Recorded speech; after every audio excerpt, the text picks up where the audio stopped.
these cows. These cows would probably love to get in here because there's a lot of little bit of green grass is sprouted up out here in this patch. But I have to get this all filled back in, and then I got to put some panels back across this opening where I trenched through here.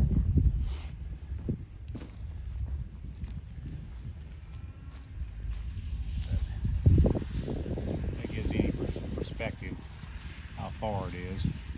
Basically from that meter, it's clear down there past the skid steer all the way up to, even with those tanks, is 500 feet. Altogether I had somewhere around 1,200 feet I put in of water line. You can see I put some new thread tape, and you can see the blue around that fitting down there. That's that thread locker I put on there. It dried salt as a rock on the rag I had that I used. So I'm gonna turn this on and see if that leaks.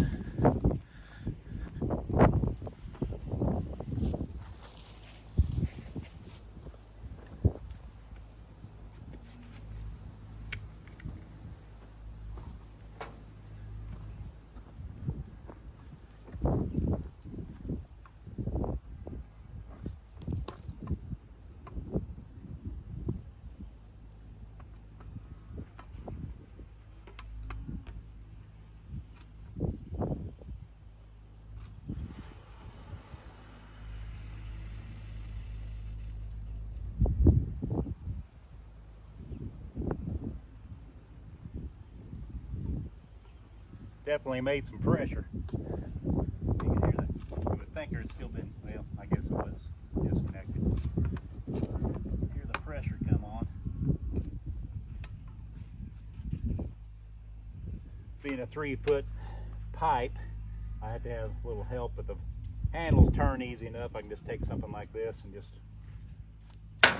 push it around.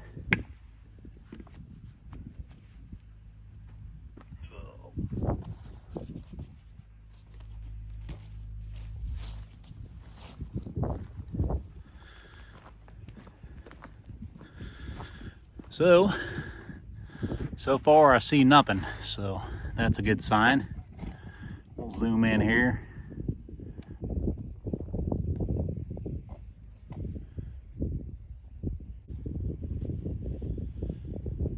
So I crawled down in there, felt around. I don't feel any wetness nowhere, so I think I got it taken care of. So I just need to put a bucket around there. See, that drain is on that back side right there. You see that little nipple sticking out of the back side there? That's where it drains when you shut the water off. So I got to get a bucket around there full of gravel. So there's a lot of roots in this hole, so that bucket of gravel, putting that gravel in the bucket will keep those roots from growing up inside that drain and potentially making my hydrant fail. There's a 65% chance of rain today. Like I say, 80, 85 I think tomorrow. So it's probably a pretty good chance it'll rain tomorrow. So I need to get this all, at least get the bucket around that last hydrant, get it covered up. And then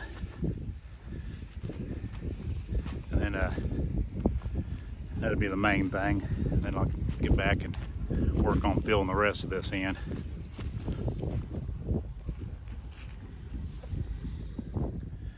So I'm going to show you cutting this bucket. I cut 5 of them now, and I haven't showed you actually cutting them because the only thing unlike people actually make money YouTube, and I only have my cell phone, so my filming ain't the best quality. But I actually got to the point where I actually made a little money at it. I'd probably buy a GoPro or two, but this little thing, I cut these buckets with this fin tool. My wife got this off from a TV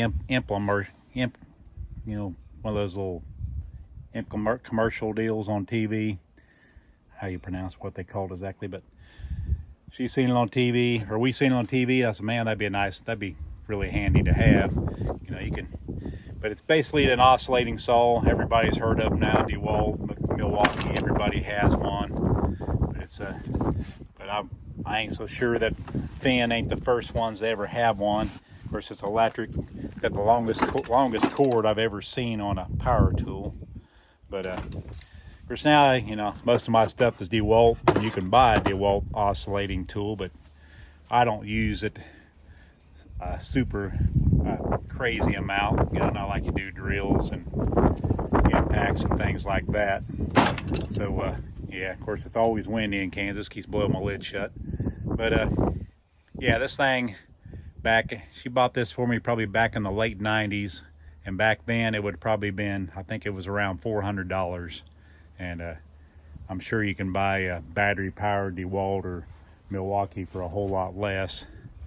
Kind of got me a mess here from the buckets I've already cut, and the hydraulic fluid that's left in the bottom of the buckets. Definitely keep that from rusting.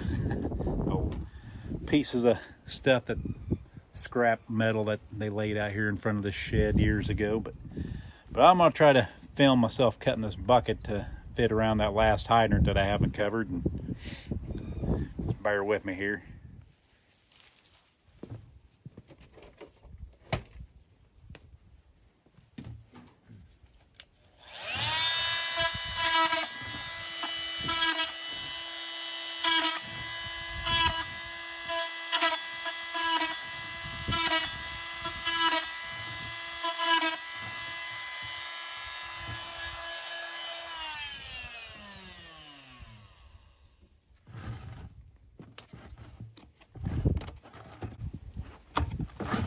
Got to get this lid broke loose, because I'll take it off after I get it all cut, so I can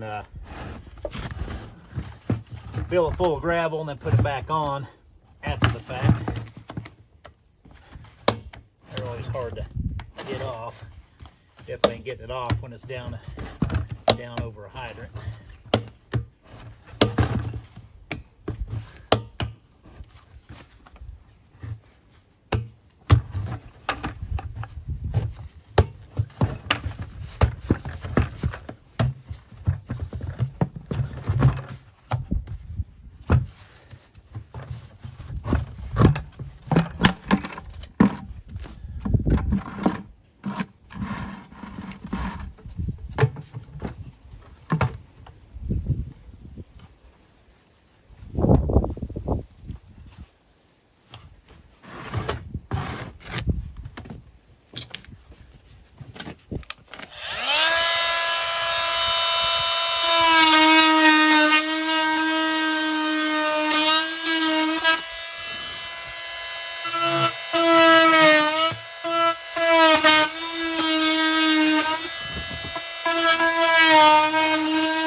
fit over because a line goes out both sides of the hydrant.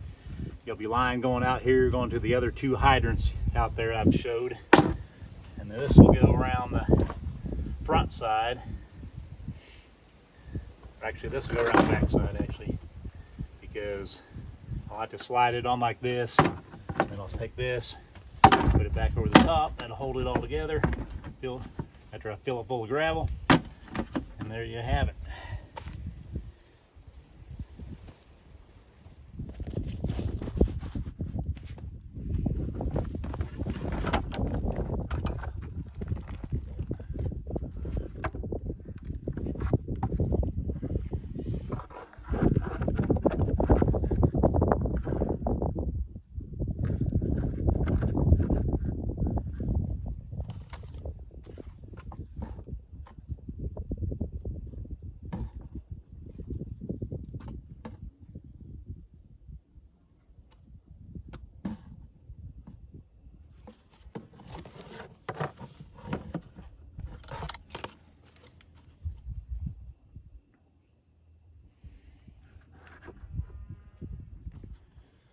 I had to do this on one other one.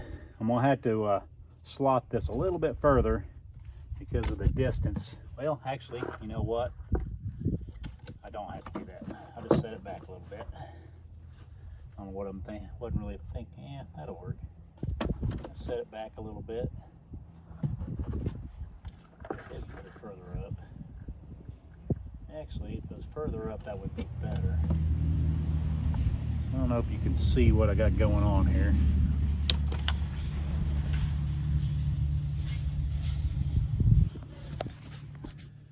So what I got going on here is my slot, if I put the bucket where it's at currently, it won't go all the way over. But see, as I showed you, my drain is that little piece sticking out right there above those clamps. And if I want it in the center of the bucket, I'll have to slot this lid a little bit further back so it'll actually go on here. Or I could slide it back a little bit like that, and then the drain will be just barely inside of the bucket there, and I won't kind of defeat the purpose a little bit considering there's so many roots in this area. So I think I'm just going to slot the top a little more and try to make it make the drain more in the gravel more than what it'd be if I set it back like this. It would be in there, encased in the gravel a little further. So that's what I think I'll do. So that will work. So what I'll actually do, I cut more than I needed to, but I didn't want to make a dozen trips. What I'll do is, instead of just putting that on there like that, I'll actually turn it like this, and that'll help hold that all together. Fill that full of gravel. Most of it will stay in there, even though there's a slot in the back. I could have made a much narrower slot, I guess, than what I made. But yeah, probably could have made a narrower slot. For those of you that want to do this, probably could have made a narrower slot and just spread it apart, and then they would come back together, and then you wouldn't lose as much. You wouldn't have as much gravel trying to fall out the other side. But probably what I'll do is slip something in beside that, put the gravel in there, and then put the dirt in there beside that, and that should keep it all in place there.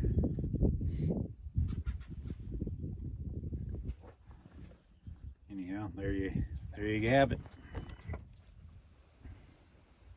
So what I ended up doing was taking a sliver of the piece I cut out. I kind of taped it in the back, and I put gravel on one side, and then I put dirt on the other side, kind of keep that gravel contained in the bucket there. And I'll put that lid on there, and it should drain pretty good.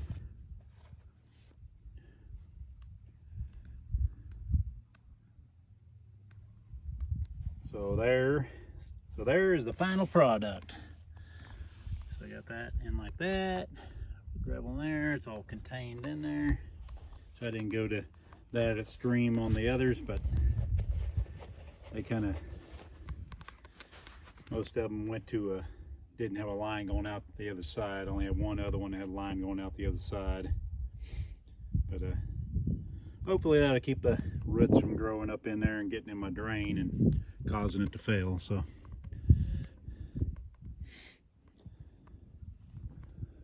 this is I had to buy 3 new hydrants. There's Simmons brand, which is, if you Google, they're one of the top 3 brands. But I'll get this somewhat filled in, and then I'll fill the rest of the way in with the skid steer, and then we'll have it. Other than hooking into the cabin and doing a little work to the meter area. So took me a little lunch break. I parked the skid steer by the shed so I could put the charger on it if I needed to get it started again while I cut that bucket and got it ready around that hydrant. So I went over there to see if it's starting. It fired right up. So I guess we'll go. I'm gonna go out here and fill in some of the places that are where the water likes to set, because if it rains very much, it'll be a huge mess. So I'm gonna try to get that filled in, and around that hydrant I just stuck the bucket around. See if that way if it rains, it'll kind of settle that dirt around the hydrants and all that. And then I'll try to work on getting the rest of these lines filled in, and maybe, I don't know, I was gonna try to use a tractor, but by the time I get it going, I could probably get it all pushed in with the skid steer. So I think I'll forget that idea and go ahead and use the skid steer and see if hopefully maybe I can get that line put into the cabin today, I'm hoping, and get the meter all set up the way I want it set up. That's the plan. James here. You're watching The Poor Farm. If you like these videos, hit like and subscribe, and I'll see you on the next one.